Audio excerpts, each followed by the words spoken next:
एक वो भी आप समझ लें कि जैसे अष्टमी तिथि या नौमी तिथि किसी भी महीने की, चाहे शुक्ल पक्ष की हो चाहे कृष्ण पक्ष की हो, अष्टमी और नौमी तिथि ये दो तिथियां ऐसी हैं, मान लो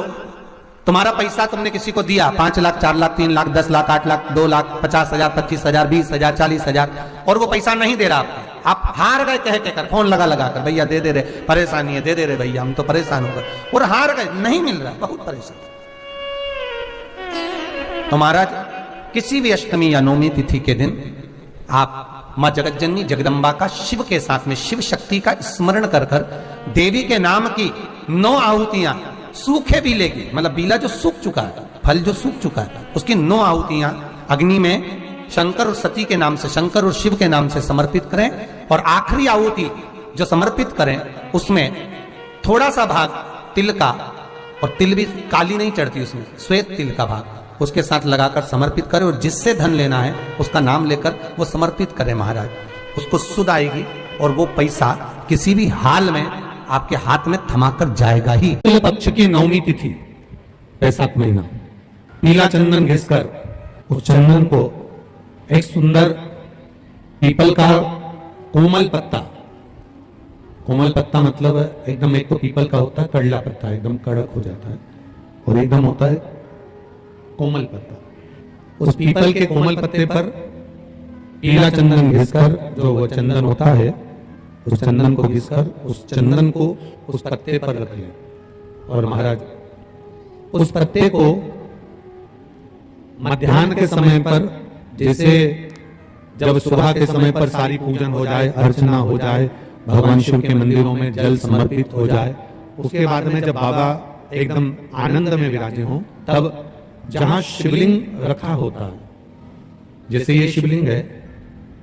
और ये कटी भाग जहां शिवलिंग रखा हुआ है, इस कटी भाग पर जहां शिवलिंग रखा है उसके पास में ही 3 उंगलियों से चंदन का लेपन उस कटी भाग पर करना है। जो उंगलियां लगी रहेगी उसी को अशोक सुंदरी वाली जगह पर स्पर्श करना है, और अशोक सुंदरी वाली जगह पर स्पर्श कर कर कुछ देर तक चंदन लगे रहने देना है। उसके बाद में उस चंदन को वापस निकाल कर लेकर आना है, कटी भाग पर जो लगाया गया है उसको भी निकाल कर वापिस लेकर आना है। फिर बाबा का स्नान नहीं कराना है, केवल चंदन लेकर आना है, उसी पीपल के पत्ते पर एक डिब्बी में उस चंदन को आप रख लीजिए। कुछ दिन जिसकी नेत्र ज्योति कमजोर है, चश्मा लग रहा हो, श्रवण शक्ति कमजोर हो, सुनाई कम दे रहा हो, उसके कंठ से इस ठोड़ी तक उस चंदन का तिलक लगाना प्रारंभ कर दीजिए और नेत्रों के नीचे थोड़ा सा वो चंदन लगाना प्रारंभ कर दीजिए। लगभग 20 से 22 दिन तक आप उसका प्रयोग करिए और एक रुद्राक्ष का जल शिव को समर्पित कर कर जल का आचमन करना प्रारंभ कर लीजिए। लगभग 22 दिन लगेंगे, धीरे धीरे फिर जाकर डॉक्टर को जांच करा लेना, नेत्र की ज्योति बढ़ना प्रारंभ होगी। एक आटे का दिया, उसमें 4 बत्ती, आटे के दिए में 4 बत्ती रखें, तिल्ली का तेल डाल लें, थोड़ा सा उसमें सरसों का तेल डालें। महाराज घर के बाहर, अर्थात घर के अंदर के बाहर जो चौखट होती, चौखट से थोड़ा सा बाहर, बिल्कुल चौखट में नहीं बैठना, थोड़ा सा बाहर, नौमी तिथि के दिन शाम के 6 से 6:30 के बीच में 21 बार जो व्यक्ति बीमार रहता है उसके सिर से नीचे की ओर श्री नरसिंह भगवान का स्मरण कर कर, जिस तिथि को उतारा कर रहे हो उस तिथि का नाम लेकर, जो व्यक्ति का उतारा कर रहे हो उसका नाम और गोत्र लेकर 21 बार जो उतार कर उस दिए को घर के ही चौखट पर रख देता है, उस व्यक्ति की बीमारी छूट जाती है महाराज, वो रोगीला नहीं रहता। नवरात्रे में 9 दिन में से कोई एक दिन ऐसा ले लो जिस दिन कन्याओं का भोजन कराओ, साथ में उनको लाल चुनरी ओढ़ाओ या कोई लाल वस्त्र, लाल पूजन की सामग्री उनको दो, सुख मिलेगा। आपका कोई काम उलझ रहा है, आपका कोई काम ऐसा है जो बहुत दिन से उलझा हुआ है, चाहे वो कोर्ट कचहरी का हो, चाहे वो किसी से जुड़ा हुआ हो, कि किसी भी नवमी को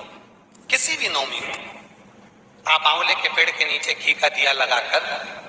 मौली मतलब हाथ में जो नाड़ा बांधते हैं, लच्छा, मौली लच्छा नाड़ा, हाथ में बांधने वाला पूजन वाला धागा, घी का दिया लगाकर 5 परिक्रमा आंवले के वृक्ष की कर लीजिए और परिक्रमा कर कर धागे को वहीं पर छोड़कर थोड़ा सा धागा और अलग से लेकर किसी टहनी पर उसको कामना कर कर बांध दीजिए। 10वीं तिथि को, 9वीं को तो ये करो कि 10वीं को वापिस जाकर आंवले के पेड़ के नीचे घी का दिया लगाइए और जो धागे की आपने टहनी पर जो धागा बांधा है उसको खोल कर ले आइए, अपने हाथ पर बांधकर उसी धागे को पहनकर अपने काम के लिए निकल जाइए, आपको सफलता प्राप्त हो जाए। स्कंद पुराण में आंवले के वृक्ष का बड़ा महत्व है। पृथ्वी पर जो वृक्ष लगते हैं और वृक्ष में जो कौन लगती है वो ब्राह्मण हत्या का अंश, बंजर भूमि ब्राह्मण हत्या का अंश। इसलिए हमारे यहाँ शास्त्र कहता है तुम्हारे बहू का अगर जाता होए, बहू की डिलीवरी होए, बहू को संतान होए